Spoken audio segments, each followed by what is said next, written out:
Afternoon everyone. कल की video में जो है हमने भारतीय निर्वाचन प्रणाली के गुण के बारे में पढ़ा था। आज जो है हम देखेंगे भारतीय निर्वाचन प्रणाली के दोष या आलोचना। अब तक भारत में 15 लोकसभा चुनाव हो चुके हैं और ये सभी चुनाव शांतिपूर्ण तरीके से हुए हैं, परंतु फिर भी भारत में जो चुनाव प्रणाली है उसमें बहुत सारी कमियां हैं या बहुत सारी कमियों से वो ग्रसित है। उन्हीं आलोचनाओं को जो है हम आगे पढ़ेंगे जो निम्नलिखित है। पहला, चुनाव में धन की बढ़ती हुई भूमिका। ये ऐसा पॉइंट है जिसे सब समझते हैं और सब अपने आसपास देखते भी हैं। लोकसभा और विधानसभा के चुनाव में उम्मीदवार कानून द्वारा निर्धारित व्यय की सीमा से अधिक राशि व्यय करता है। चुनाव में धन की निरंतर बढ़ती हुई उस भूमिका के कारण ही काले धन और भ्रष्ट राजनीतिज्ञों में गठबंधन होने लगा है। ईमानदार और योग्य प्रतिनिधि धन अभाव के कारण प्रतिनिधित्व से वंचित रह जाते हैं। एक सर्वेक्षण के अनुसार सन 2004 में हुए 14वें लोकसभा चुनाव में लगभग 5,000 करोड़ रुपए व्यय किए गए। ये सारे व्यय राजनीतिक दल, उम्मीदवार, निर्वाचन आयोग, राज्य सरकारों द्वारा दिए गए थे। कोई उम्मीदवार न्यूनतम 50 लाख की राशि व्यय करता है तो कोई 2 करोड़ से भी अधिक धनराशि खर्च करता है।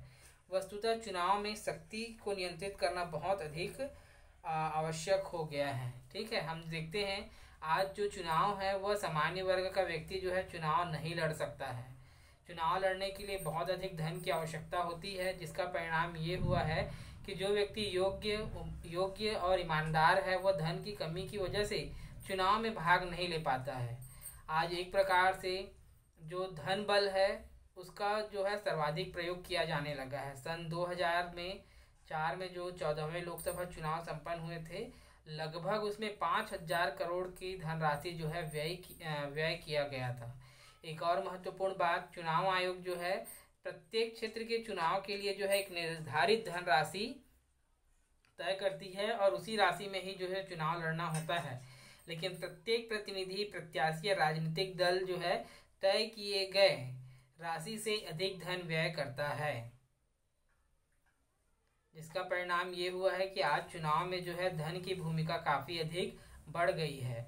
योग्य और अनुभवी और जो ईमानदार प्रत्याशी है वह धन अभाव के कारण जो है राजनीति या चुनाव में भाग लेने से वंचित रह जाते हैं। इसके लिए आवश्यक है कि निर्वाचन आयोग जो है धन बल के प्रयोग को कम करे। दूसरा, चुनाव में बाहुबल और हिंसा का प्रयोग। चुनाव में बाहुबल और हिंसा का प्रयोग धन की बढ़ती हुई भूमिका की तुलना में बहुत अधिक चिंताजनक है। चुनाव में हिंसा, मतदान केंद्रों पर कब्जा, जाली मतदान की घटनाओं में वृद्धि हुई है। चुनाव में बाहुबल, हिंसा की स्थितियों का मूल कारण वहां के जनप्रतिनिधि, शासन, गुंडा तत्व के बीच गठबंधन की परिस्थिति है। प्रशासनिक तंत्र का राजनीतिकरण भी इसी स्थिति के लिए उत्तरदायी है। आज हम देखते हैं कि चुनाव में धन बल के साथ साथ बाहुबल का भी व्यापक प्रयोग किया जाता है, जो राजनीतिक दलों के द्वारा किया जाता है, जिसके अंतर्गत प्रत्याशी को डराना, धमकाना या कोई और निकट का प्रतिद्वंदी चुनाव में खड़ा है तो उसे चुनाव नहीं लड़ने के लिए डराना, धमकाना, मतदान केंद्रों पर कब्जा करना, हिंसा करना, मारपीट करना, ये बातें चुनाव के दौरान आम हो गई है। अगर हम चुनाव में धन बल की बात करते हैं तो बाहुबल जो है धन बल से और अधिक गंभीर स्थिति उत्पन्न हो गई है। ये सारी चीज़ें जो है वहाँ की राजनीतिक स्थिति और जनप्रतिनिधियों के द्वारा सरकारी तंत्र के साथ मिलकर किया जाता है। निर्वाचन आयोग को इस मामले में ठोस कदम उठाना चाहिए कि कैसे वे जो बाहुबल है उसे रोका जा सके। तीसरा, प्रतिनिधित्व की दोषपूर्ण प्रणाली। भारत में साधारण बहुमत की जो निर्वाचन पद्धति अपनाई गई है उसके अंतर्गत सर्वाधिक मत प्राप्त करने वाले प्रत्याशी को विजयी घोषित कर दिया जाता है, भले ही उसे कुल वैध मतों का 25 से 30% ही मत प्राप्त क्यों न हुए हों। इस आधार पर निर्वाचित प्रतिनिधि उस क्षेत्र के सभी मतों का वास्तविक प्रतिनिधित्व नहीं करता है, बल्कि जो 25% लोगों के मतदान से वो जीता है, केवल उन्हीं 25% लोगों का ही वो प्रतिनिधित्व करता है। तो इस प्रकार से हम देखें तो यह दोषपूर्ण प्रणाली है, क्योंकि वहाँ की जनता के अनुरूप में जो है उन्हें मतदान कम मिलता है, परंतु अधिक मत प्राप्त करने की वजह से वो विजयी घोषित हो जाते हैं। यदि हम उस मतों का प्रतिशत निकालें तो कुल डाले गए वैध मतों का 25 से 30% ही मत उन्हें प्राप्त होता है, जो कि असंवैधानिक है। इस प्रकार हम देखेंगे तो यह दोषपूर्ण प्रणाली है। चौथा, निर्दलीय उम्मीदवारों की संख्या में वृद्धि। भारत में चुनाव के दौरान जो है लगातार निर्दलीय प्रत्याशियों की संख्या जो है बढ़ती जा रही है। निर्दलीय उम्मीदवार के कारण मत सभी उम्मीदवारों में इस प्रकार बढ़ जाते हैं कि कोई भी दल जो है पूर्ण बहुमत को प्राप्त नहीं कर पाता है, जिसका परिणाम क्या होता है कि गठबंधन की सरकार का निर्माण होता है और एक स्थायी सरकार का निर्माण नहीं हो पाता है। अधिकांश निर्दलीय प्रत्याशी जो है किसी अन्य उम्मीदवारों को वोट को काटने अथवा धनराशि की प्राप्ति के लिए चुनाव में खड़े हो जाते हैं। ये एक बड़ी समस्या सामने आई है कि अब हर वर्ष जो है छोटे से छोटे चुनाव में लेकर बड़े से बड़े चुनाव तक जो है निर्दलीय प्रत्याशियों की संख्या जो है लगातार बढ़ती जा रही है। पांचवा, मतदाताओं में राजनीतिक चेतना का अभाव। भारतीय मतदाता में जनतंत्रीय सहभागिता का अभाव है। अधिकांश शिक्षित मतदाताओं के साथ साथ अधिकांश अशिक्षित मतदाताओं के साथ साथ शिक्षित मतदाताओं में भी मताधिकार के प्रति उदासीनता को देखने को मिलती है। यही कारण है कि जिसकी वजह से सही प्रतिनिधित्व नहीं मिल पाता है। हम देखेंगे कि चुनाव के दौरान जो है राष्ट्रीय मुद्दों या समस्याओं को लेकर जो मतदाता वर्ग है वो हमेशा से उदासीन रहता है, या हम कहें कि जो ज़रूरत की चीज़ें हैं उनकी ओर ध्यान नहीं देते हैं। उनका सारा काम जो है सारा ध्यान जो है काम में ही रहता है। कई बार ये हम बोलते हुए भी सुन पाते हैं कि हमको इस चुनाव से क्या लेना है, हमको सिर्फ मतदान करना है या टाइम मिलेगा तो जाकर हम मत दे देंगे। इस प्रकार हम देखें तो उनमें जो राजनीतिक जो समस्याएं हैं राष्ट्रीय स्तर की, उसके प्रति उनमें उदासीनता दिखाई देती है, जिसका परिणाम ये होता है कि हम सही प्रतिनिधि नहीं चुन पाते हैं। ये समस्याएं अशिक्षित मतदाताओं के साथ तो है ही है, कुछ जो शिक्षित मतदाताएं हैं वो भी बहुत ज़्यादा उदासीन होते हैं। प्रशासनिक तंत्र का दुरुपयोग। निर्वाचन के समय जो सत्तारूढ़ राजनीतिक दल है वह सरकारी तंत्र का जो है सर्वाधिक दुरुपयोग करता है, अर्थात जो सत्ताधारी दल है वह सरकार के तंत्रों का उपयोग जो है अपने हित में करने का प्रयास करता है।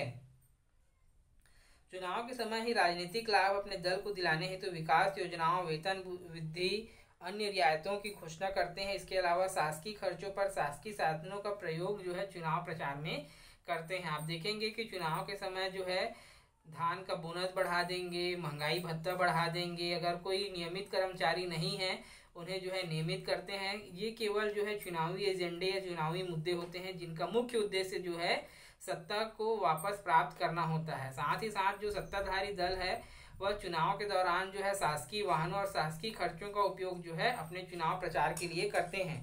सबसे अधिक दोषपूर्ण स्थिति तब निर्मित हो जाती है जब सत्तारूढ़ दल सरकारी कर्मचारियों को अपने राजनीतिक दल के पक्ष में कार्य करने के लिए बाध्य करते हैं। ठीक है, एक सबसे विकट परिस्थिति तब बढ़ जाती है जब सत्ताधारी दल जो है शासकीय कर्मचारियों को जो है अपने दल के पक्ष में कार्य करने के लिए बाध्य करते हैं।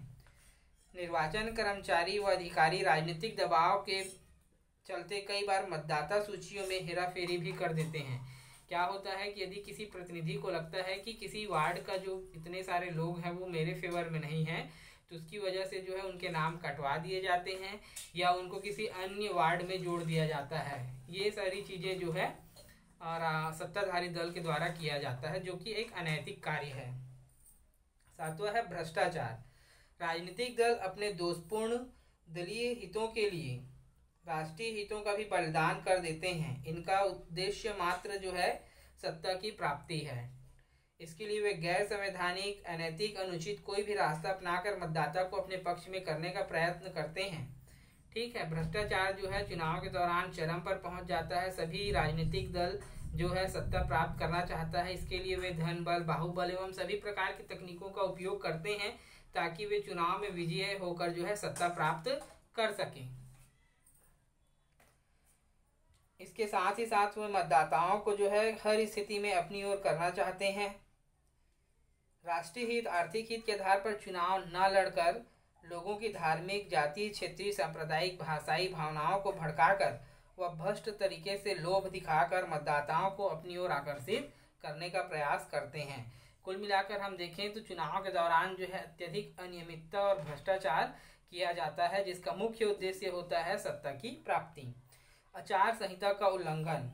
8वां पॉइंट है राजनीतिक दलों हेतु निर्वाचन आयोग द्वारा जो है आचार संहिता को सभी प्रत्याशियों के लिए लागू किया जाता है, लेकिन सभी प्रत्याशी जो है उसे ताक में रख देते हैं। वह एक दूसरे पर कीचड़ उछालते हुए चरित्र हनन का प्रयोग करते हैं। आप देखेंगे कि चुनाव के दौरान जो है प्रत्येक राजनीतिक दल दूसरे राजनीतिक दलों की कमियां बताते हैं, उनके द्वारा की गई कार्यों में जो त्रुटियां हैं वो बताते हैं, या हम सोचे कि ये देखते हैं कि एक दूसरे के ऊपर जो है कीचड़ उछालते हैं, ये कहना ज़्यादा संगत होगा। इस प्रकार जो है वे क्या करते हैं कि जो निर्वाचन आयोग द्वारा आचार संहिता लागू की जाती है उसका उल्लंघन करते हैं, झूठी अफवाहें फैलाकर मारपीट कर सभी प्रत्याशियों द्वारा आचार संहिता का खुले रूप में उल्लंघन किया जाता है। 9वां, बोगस मतदान और मतदान केंद्रों पर कब्जा। भारत में मतदाता सूचियों को अद्यतन न होने के कारण कोई भी व्यक्ति दूसरे व्यक्ति के नाम पर मतदान कर देता है। ठीक है, हमारे यहाँ आज भी बहुत सारी जगहों पर जो है मतदाता सूची अपडेट नहीं हो पाती है, जबकि चुनाव के पहले जो है मतदाता सूची को अपडेट करना होता है।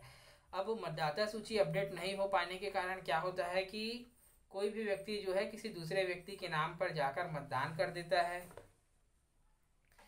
इसे बोगस मतदान कहते हैं या फर्जी मतदान कहते हैं। कुछ निर्वाचन क्षेत्रों में मतदान केंद्रों पर जो है जबरन बूथ पर जो है कब्जा कर लिया जाता है और मतदान पर जो है बोगस मत पत्र डाल दिए जाते हैं। तो ये एक समस्या जो है हमें भारतीय निर्वाचन के दौरान देखने को कई जगह पर मिलती है। हालांकि प्रशासन द्वारा जो है बहुत इंतजाम किए जाते हैं, परंतु प्रशासनिक तंत्र जो है इस मामले में फेल हो जाता है। 10वां, चुनाव याचिकाओं के निर्णय में विलंब। निर्वाचन आयोग पर निर्णय अत्यधिक विलंब में भी भारत के निर्वाचन आयोग द्वारा जो है जो याचिकाएं लगाई गई होती है उसके निर्वाचन की जो व्यवस्था है और उसको जो दूर करने की व्यवस्था है उसमें भी काफ़ी दोष है, क्योंकि इसमें बहुत विलंब लगता है। भारतीय निर्वाचन प्रणाली इस प्रकार के कई दोषों से ग्रसित है। मतदाताओं में राजनीतिक चेतना के विकास एवं लोकतंत्र में जन सहभागिता की वृद्धि से चुनाव व्यवस्था में समस्या का समाधान संभव है। ठीक है, भारतीय निर्वाचन व्यवस्था में सुधार हेतु कुछ सुझाव भी दिए गए हैं। तो भारतीय निर्वाचन प्रणाली की समस्याओं या दोषों को दूर करने के लिए जो है कुछ सुझाव निम्नलिखित हैं, जिसमें जयप्रकाश नारायण द्वारा महाराष्ट्र के भूतपूर्व न्यायाधीश श्री वी तारकुंडे की अध्यक्षता में नियुक्ति समिति ने मार्च 1975 में जो है कुछ सुझाव दिए थे। पहला, धन की शक्ति को कम किया जाए, मतदान की आयु को जो है घटाकर 18 वर्ष कर दी जाए, जिसे कर दिया गया है। राजनीतिक दलों को आकाशवाणी और दूरदर्शन की सुविधा दी जाए, प्रचार के लिए ये भी कर दिया गया है। निर्दलीय उम्मीदवारों की संख्या पर नियंत्रण लगाया जाए, जो कि अभी तक नहीं हो पाया है। 5वां, राजनीतिक दलों द्वारा उम्मीदवारों पर की जाने वाली व्यय की राशि को निश्चित किया जाए। ये निर्वाचन आयोग द्वारा तय कर दिया गया है, परंतु अभी भी जो है उसका पालन सही ढंग से नहीं हो पाता है। ये कुछ कमियां हैं, परंतु अगर हम सबका तोड़ देखें तो हम पाते हैं कि भारतीय निर्वाचन प्रणाली में जो लोकतंत्रीय व्यवस्था है वो बहुत सुदृढ़ और मजबूत है। हालांकि कुछ कमियां हैं जिन्हें दूर करके जो है हम इसे और मजबूत और आगे तक ले जा सकते हैं। ये दोनों इम्पॉर्टेंट है बच्चे। कौन कौन सा? कि भारतीय लोकतंत्रीय प्रणाली में जो निर्वाचन की व्यवस्था के गुण और दोष, ये दोनों बहुत इंपॉर्टेंट हैं। हमारा चैप्टर भी कंप्लीट हो गया है। कोई डाउट होगा तो ज़रूर पूछेंगे। Okay, thank you.